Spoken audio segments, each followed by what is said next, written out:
Okay friends, நம்ம இந்த வீடியோவில் என்ன பார்க்க போகிறோம்னா இன்ஜினியரிங் தெர்மோடைனமிக்ஸ் எம்இ 8391 யூனிட் 5ல் கேஸ் மிக்சர் அப்படிங்கிற ஒரு சின்ன டாபிக் பற்றி பார்க்க போகிறோம். இந்த டாபிக்குள்ள ஒரு 12 டாபிக் கவர் ஆகுது. அந்த டாப்பிக்கில் வச்சு எப்படிலாம் சம் அரைஸ் ஆகுது, அதுக்கான இம்பார்ட்டன்ட் ஃபார்முலாஸ் என்ன, அதை மட்டும் நம்ம பார்க்க போகிறோம். வாங்க பார்க்கலாம். கேஸ் மிக்சர்னு என்ன? இங்கே ஏங்கிற கேஸ் பிங்கிற கேஸ் ரெண்டும் மிக்ஸ் ஆகிருக்குது, அது பேரா மிக்சர், கேஸ் மிக்சர். இது நேச்சுராகவே எல்லாருக்கும் தெரியும். ஓகே, இதில் என்னென்ன டாபிக் பார்க்க போகிறோம்னு பார்த்துருவோம். மாஸ் ஃப்ராக்ஷன் பார்க்க போகிறோம். மாஸ் ஃப்ராக்ஷன் எப்படி நோட் பண்ணுறேன்னா எக்ஸ்ன்னு நோட் பண்ணுறேன். அது மாதிரி mole fraction or molecular fraction இதை வந்து ஒய்ன்னு நோட் பண்ணுறோம். Equivalent molecular weight capital M. Equivalent molecular weight வந்து எல்லா சமூகம் கொடுத்துருக்க மாட்டாங்கன்னா எப்படி கண்டுபிடிக்கிறது? அதுக்கு லாக் புக் இருக்குது. லாக் புக்கில் ஒவ்வொரு கேஸோட அட்டாமிக் வெயிட்டை வச்சு மாலிகுலர் வெயிட் ஈஸியாக கண்டுபிடிச்சிடலாம். அது எப்படின்னு சொல்லித்தரேன். மிக்சர்னு கொடுத்துருக்கல, அதாவது மாலிகுலர் வெயிட் ஆஃப் மிக்சர், இந்த ஏபி கேஸோட mixture molecular weight of mixture. Partial pressure பார்க்க போகிறோம். அப்புறம் பார்ஷியல் வால்யூம் வி, டென்சிட்டினா rho, gas constant R, internal energy யூனா என்னன்னு பார்க்க போகிறோம். அப்போ என்தால்பி ஹெச் பார்க்க போகிறோம். Specific heat at constant pressure CP பார்க்க போகிறோம். சிவி அட் கான்ஸ்டன்ட் வால்யூம் லாஜி ஸ்பெசிஃபிக் ஹீட் பார்க்க போகிறோம். அப்புறம் என்ட்ரோபி பார்க்க போகிறோம். இதெல்லாம் ஏன் இதில் பார்க்குறோம்? இதெல்லாமே ஒவ்வொரு கேஸோட ப்ராப்பர்ட்டிஸ் தான். இந்த கேஸ் மிக்சருக்குள்ள இந்த ப்ராப்பர்ட்டிஸ் எவ்வளோ இருக்குது, இந்த மாதிரி ப்ராசஸ் நடந்தால் அதோட இதில் என்னென்ன சேஞ்சஸ் வருது, என்ட்ரோபியில் என்ன சேஞ்சஸ் வருது, என்தால்பியில் என்ன சேஞ்சஸ் வருது, அந்த மாதிரி தான் பார்க்க போகிறோம். எல்லாத்துக்கும் சேம் ஃபார்முலா தான், ஆனால் அந்த ப்ராசஸை பொறுத்து ப்ராசஸ் தகுந்த மாதிரி ஃபார்முலா மாறும். அந்த ப்ராசஸ்லாம் தெரிஞ்சிருக்கணும்னா நம்ம யூனிட் 1, 2லேயும் சில ப்ராசஸ்க்கு இதுக்கெல்லாம் இந்த ஃபார்முலா அப்படின்னு வரும்.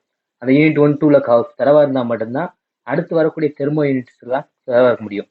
நான் இதில் வரக்கூடிய ஃபார்முலாஸ் மட்டும் சொல்ல தரப்போகிறேன். ஃபார்முலாஸ் அண்ட் எப்படி யூஸ் பண்ணலாம் அதை வச்சு ஒரு சம் மட்டும் பார்க்க போகிறோம். அங்கே பார்க்கலாம்.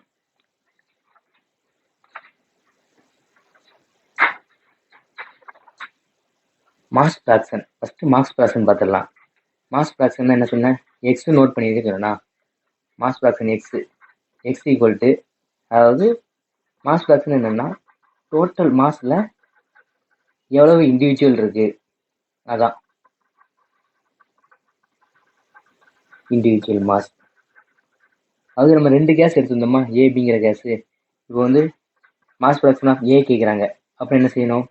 டோட்டல் மாஸ் ஆஃப் மிக்சர், அந்த AB mixture, individual mass of ஏக்குள்ளது. இதே இது மாஸ் ஃப்ராக்ஷன் ஆஃப் பிங்கிற கேஸ் கேட்டாங்கன்னா mass of B divided by mass of mixture. இது எப்படி கண்டுபிடிக்கிறதுன்னு கேட்கலாம். இது எப்படி கண்டுபிடிக்கிறதுனா அது ரெண்டோட மாசையும் கூட்டிக்க வேண்டியது, அதான் mass of mixture, MA plus MB. அவ்வளோதான், இதான் மாஸ் ஃப்ராக்ஷன். அப்புறம் mole fraction or molecular fraction பார்க்கலாம். மோல் ஃப்ராக்ஷன் என்ன சொன்னேன்? ஒய் நோட் பண்ண சொன்னேன். ஒய்னா total moles divided by individual moles.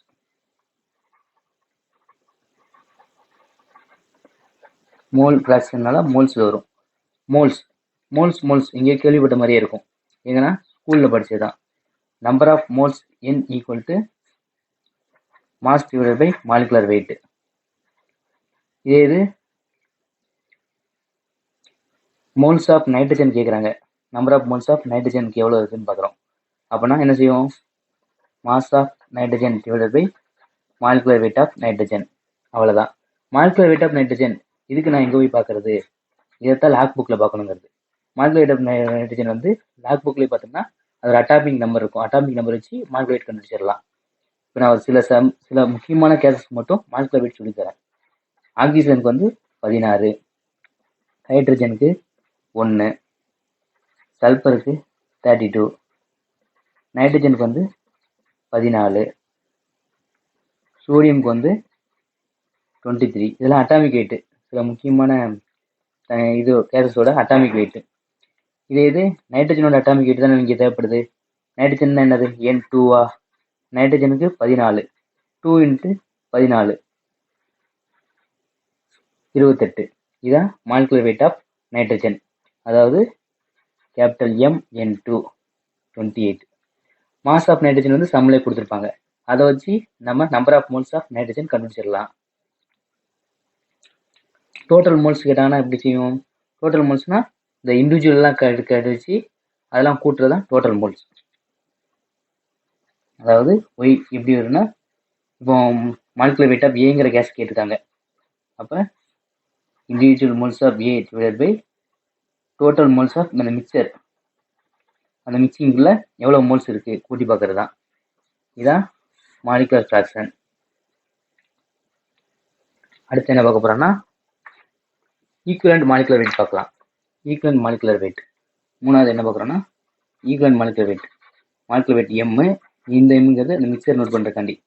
Equivalent molecular weight simple, ஒரு சின்ன ஃபார்முலாலே சொல்லிடுறேன். ஈக்குவலண்ட் மாலிகுலர் வெயிட்னா இண்டிவிஜுவல் மோல்ஸ், ஐங்கிறது வந்து இண்டிவிஜுவல் நோட் பண்ணுது, individual molecular fraction into molecular fraction, இண்டிவிஜுவலோட மாலிகுலர் ஃப்ராக்ஷன். இதெல்லாம் சம்மேஷன் பண்ணால் முடிஞ்சு. இப்போ ஏபி 2 கேஸ் இருக்கிறதுனால அந்த 2 இதோட இதை கண்டுபிடிச்சி ப்ளஸ் அந்த இதை ஆட் பண்ணால் முடிஞ்சு. அதாவது இது என்ன சொல்லுதுன்னா, அந்த ஏபி கேஸ்க்கு எழுதி காட்டுறேன். ஒய்ஏஎம்ஏ ப்ளஸ் ஒய்பிஎம்பி, இதான் equivalent molecular weight or total molecular weight, M மிக்ஸ்ன்னு சொல்லலாம். தென் நாலாவது என்ன பார்க்கலாம்னா, பார்ஷியல் ப்ரெஷர் பார்ஷியல் வால்யூம் பற்றி பார்க்கலாம். பார்ஷியல் ப்ரெஷர்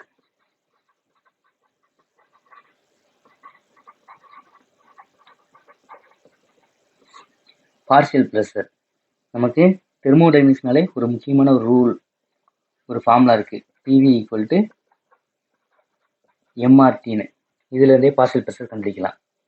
இந்த பி இருக்கா, P equal to MRT by V இப்படி வச்சுக்கலாம். ஏங்கிற கேஸோட பார்ஷியல் ப்ரெஷர் கேட்டாங்கன்னா PA equal to MA RA T by V. TV வந்து ரெண்டுக்கும் சேமாக இருக்கும். இல்லை டிஏ தனியாக வி தனியாலாம் இருந்துச்சுன்னா அதை யூஸ் பண்ணிக்கலாம். ரெண்டுக்குமே சேமாக தான் இருக்கும் மேக்ஸிமம். அது மாதிரி பிக்கு கேட்டாங்கன்னா MB RB T by V, அவ்வளோதான் பார்ஷியல் ப்ரெஷர். இந்த ரெண்டையும் கூட்டிட்டோம்னா நமக்கு டோட்டல் ப்ரெஷர் கிடைக்கும். Total pressure equal to PA plus PB. இதைத்தான் யார் சொல்கிறான்னா டால்டன்ஸ் சொல்கிறாரு.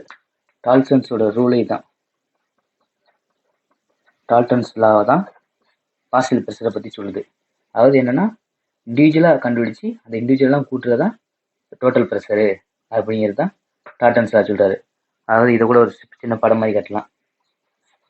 ஏங்கிற கேஸோடது ப்ளஸ் பிங்கிற கேஸோடது ரெண்டையும் கூட்டி வர்றது தான் இந்த ஏபி மிக்சர் இருக்குமா, அதோட டோட்டல் ப்ரெஷர். இதுதான் டால்டன்ஸ் சொல்கிறாரு, டால்டன்ஸ் லா. பார்ஷியல் ப்ரெஷர் முடிஞ்சா அப்புறம் பார்ஷியல் வால்யூம் பார்க்கலாம். அஞ்சாவதா பார்ஷியல் வால்யூம். பார்ஷியல் வால்யூம், வால்யூம்னா வி. இதுவும் அதே இதில் நோட் பண்ணலாம். பிவி ஈக்குவல் டு எம்ஆர்டி, அதுலேயும் V equal to MRT by P. அதாவது ஏங்கிற கேஸோட வால்யூம் கேட்டாங்கன்னா MA RA T by V முடிஞ்சு. பி கேட்டாங்கன்னா பி போட்டுக்க வேண்டியது. அப்போ டோட்டல் வி எவ்வளவு, பிஏ ப்ளஸ் விபி. இந்த லாவை யார் சொல்கிறான்னா அமாகட்ஸ் சொல்கிறாரு. இந்த லாவை பற்றி அமாகட்ஸ் அப்படிங்கிறவர் சொல்கிறாரு.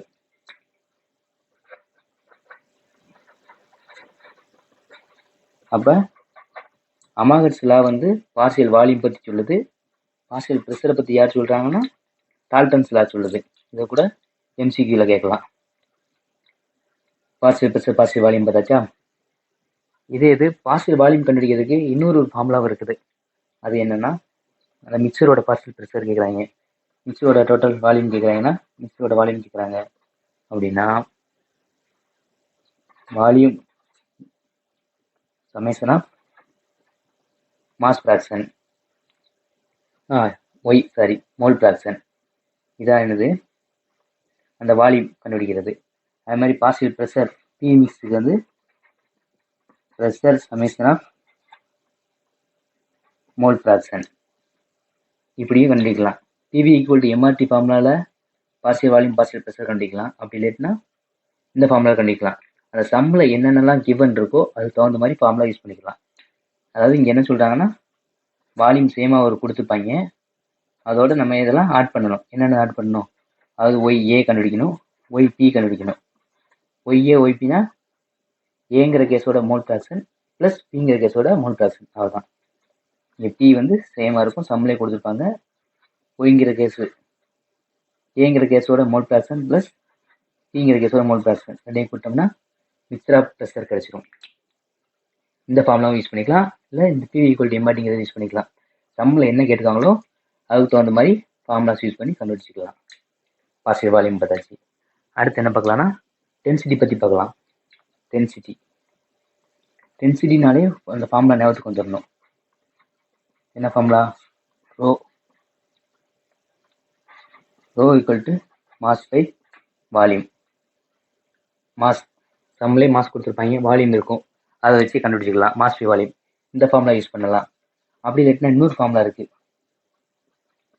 1 பை ஸ்பெசிஃபிக் வால்யூம்னு ஒரு ஃபார்முலா இருக்குது. இதை வச்சு யூஸ் பண்ணலாம். அப்படி இல்லைன்னா இன்னொரு ஃபார்முலா இருக்குது, நம்ம தெர்மோடைனமிக்ஸில் முக்கியமான formula TV equal to MRT இருக்கா?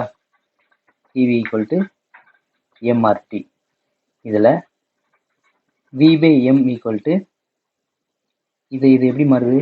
வி பை எம் சரி வி பை எம் இல்லை, இதுலேருந்தே டென்சிட்டி கொண்டு வரலாம். மாஸ் பை வால்யூம் தானே, mass by volume equal to P by ஆர்டின்னு மாறிடுமா?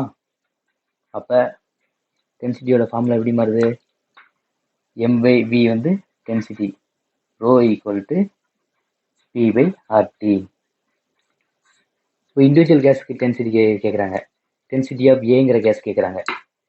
டென்சிட்டி ஆஃப் ஏ அப்படின்னா ப்ரெஷர் ஆஃப் ஏங்கிற கேஸோட தனி இண்டிவிஜுவல் ப்ரெஷர், அதோட ஆர்ஏ டெம்பரேச்சர், அதுக்கு என்ன டெம்பரேச்சரு, அதை வச்சு டென்சிட்டி கண்டுபிடிக்கலாம். டென்சிட்டி கண்டுபிடிக்கிறதுக்கு 3 ஃபார்முலா இருக்குது. Density equal to mass by volume, அப்படி இருந்தால் 1 by specific volume. P equal to MRT ஃபார்முலாவிலேருந்து density equal to P by RT, இதெல்லாம் வச்சு டென்சிட்டி கண்டுபிடிக்கலாம். ஓகே ஃப்ரெண்ட்ஸ், இந்த வீடியோவோட தொடர்ச்சி டிஸ்கிரிப்ஷனில் லிங்காக கொடுத்துருக்கேன்.